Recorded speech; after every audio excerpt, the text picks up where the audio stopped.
गिद्ध के मनाने से मवेशियां मरा नहीं करती हैं। सोचिए, मीडिया की लाख कोशिश के बाद ये तय हो गया कि इंडिया गठबंधन में दरार नहीं है।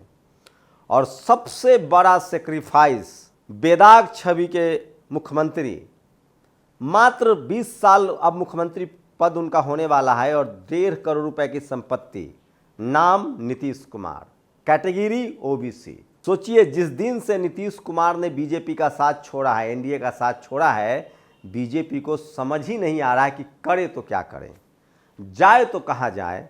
और नतीजा यह है कि शंकराचार्य लोग कह रहे हैं कि अर्धनिर्मित मंदिर का उद्घाटन हो रहा है। हम नहीं कह रहे हैं भैया, वही सनातन वाले शंकराचार्य कह रहे हैं। कुछ शंकराचार्य कह रहे हैं कि हमारी दृष्टि 100 एटम बम को भी बर्बाद कर देगी।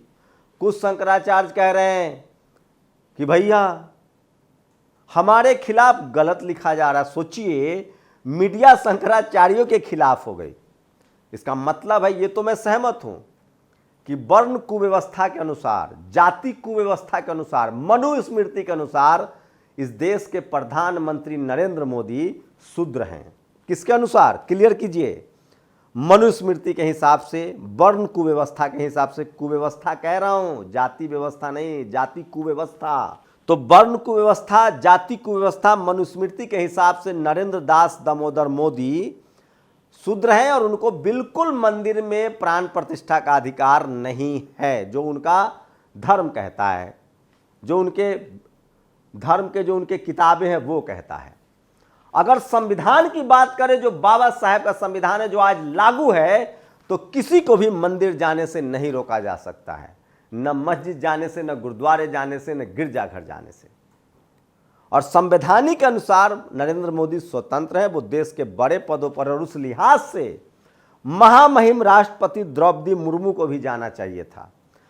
शिलान्यास में रामनाथ कोविंद को भी बुलाया जाना चाहिए था। लेकिन सोचिए कि जब प्रधानमंत्री नरेंद्र मोदी को भी शंकराचार्य नहीं मान रहे, तो हमारी आपकी क्या हैसियत है। राजस्थान से खबर आई कि शेड्यूल कास्ट के कुछ कम्युनिटियों का चंदा घुरा दिया गया कि तुम्हारे पैसे से राम मंदिर में नहीं चढ़ावा आएगा। अब तो जागो बहुजनों, जागो किसानों, धर्म तुम्हारा निजी मसला। आज अच्छा कहा प्रियंका भारती ने, जो आरजेडी की प्रवक्ता हैं, कि हमारा मॉडल नीतीश मॉडल है, हमारा मॉडल तेजस्वी यादव का मॉडल है। हम नौकरी दे रहे हैं, जो पेट भरा रहेगा तो वो भजन कर लेगा, वो खुद ब खुद कर लेगा। नीतीश कुमार के हटने से कितनी छटपटाहट। और मीडिया की दो कोशिश है, एक तो नीतीश कुमार और लालू यादव को लड़ाया जाए, क्योंकि ये 40 सीटें बर्बाद करने जा रहे हैं बीजेपी के, और दूसरा सपा और बसपा को यूपी में लड़ाया जाए। आज नीतीश कुमार ने इस लफड़े को भी खत्म कर दिया। उन्होंने कहा कि मैं संयोजक नहीं बनूंगा, लालू यादव बने, जबकि सोनिया गांधी ने उनके नाम का अप्रोच किया था। उसके बाद नीतीश कुमार जी ने कहा कि मैं नहीं बनूंगा, लालू जी सबसे सीनियर है, वो संयोजक बने। और इसके साथ इन्होंने मायावती जी के आने के रास्ते भी खोल दिए हैं।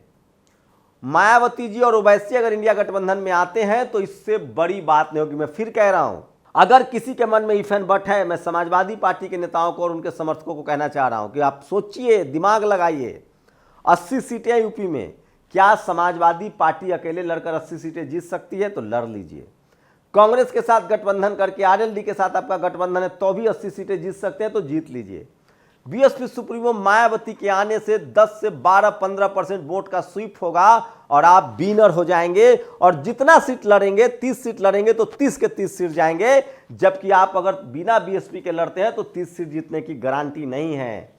और मायावती जी के आने से राजस्थान, मध्य प्रदेश, छत्तीसगढ़, तेलंगाना, कर्नाटक, आंध्र प्रदेश, देश के तमाम राज्यों में कांग्रेस को भारी फायदा होगा।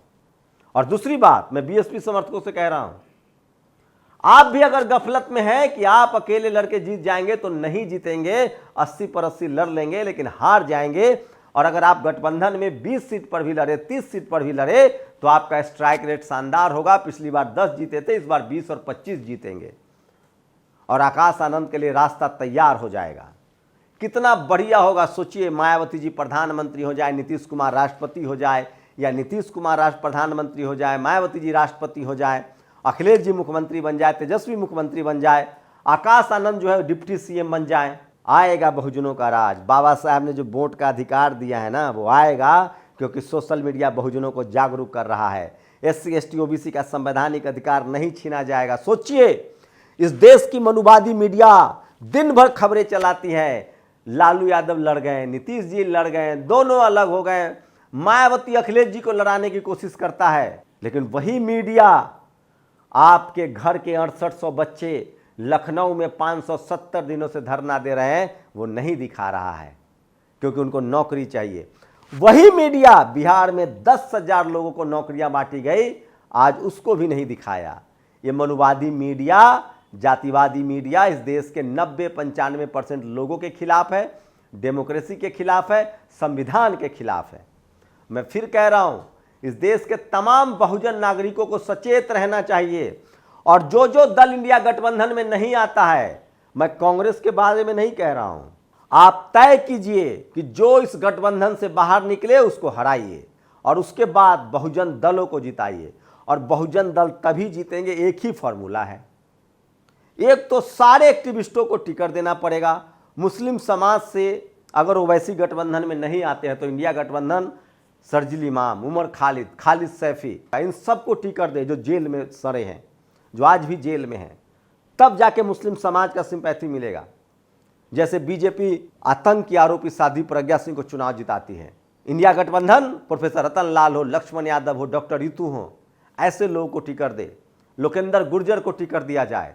और सबसे बड़ी बात, एक बड़ी टीम बनाया जाए जिसमें राजेंद्र पाल गौतम, भानु प्रताप, पराचा, चंद्रशेखर राय बिहार के शिक्षा मंत्री, स्वामी प्रसाद मौर्य, फतेह बहादुर, जिनको ये मनुवादी मीडिया विवादित बयान वाला नेता कहता है, उनको प्रचार करने के लिए छोड़ा जाए, क्योंकि बहुजन समाज उन पर भरोसा करता है। चंद्रशेखर आजाद को मान सम्मान दिया जाए। वो तमाम लोग जो पिछले 10 साल इस सरकार से विपक्ष के तौर पर लड़ते रहे हैं, जेल जाते रहे हैं, उनको समझा हाथों हाथ दाना लेना पड़ेगा। और एक स्ट्रैटेजी बीजेपी को निस्नाबूद कर देगी, और वो है सवर्णों को टिकट मत दीजिए। जैसे 15% आबादी मुस्लिम समाज को बीजेपी टिकट नहीं देती है कि वो हमें वोट नहीं करते हैं, अगर विपक्षी दलों ने सवर्णों को टिकट देना बंद कर दिया क्योंकि वो बीजेपी को वोट देते हैं, और वही बचा टिकट SC ST को रिजर्व सीट से एक्स्ट्रा दिया जाए, अल्पसंख्यक समाज को दिया जाए और OBC की जातियों को दिया जाए, यही एक फार्मूला है जो बीजेपी को हरा सकता है, नहीं तो बहुत मुश्किल हो जाएगी। लेकिन एक बात तय है कि इंडिया गठबंधन नहीं टूट रहा है, और सबसे बड़ी बात है आम आदमी पार्टी भी जो है वो इंडिया गठबंधन के साथ है। ममता बनर्जी अंतिम कड़ी हैं, और अगर अरविंद केजरीवाल, ममता बनर्जी कांग्रेस न भी आए, आप कल्पना कीजिए Sapa, Baspa, RJD, JDU, JMM, हमारे नेताओं को अपना अपना ईगो घर रख के आना पड़ेगा और उनको गठबंधन में आना चाहिए, क्योंकि जनता यही चाहती है। और मैं एक पत्रकार के तौर पे जनता की नब्ज आपको बता रहा हूं, आप लोग अपनी प्रतिक्रिया जरूर दीजिए। शुक्रिया। नेशनल दस्तक की आपसे गुजारिश है कि अगर इसको बचाना चाहते हैं तो नेशनल दस्तक को सब्सक्राइब करने के लिए रेड कलर के सब्सक्राइब बटन को दबाएं, फिर बेल आइकन की घंटी दबाएं। नेशनल दस्तक को बचाने के लिए बहुत जरूरी है कि हर खबर को शेयर करें, लाइक करें, कमेंट जरूर करें।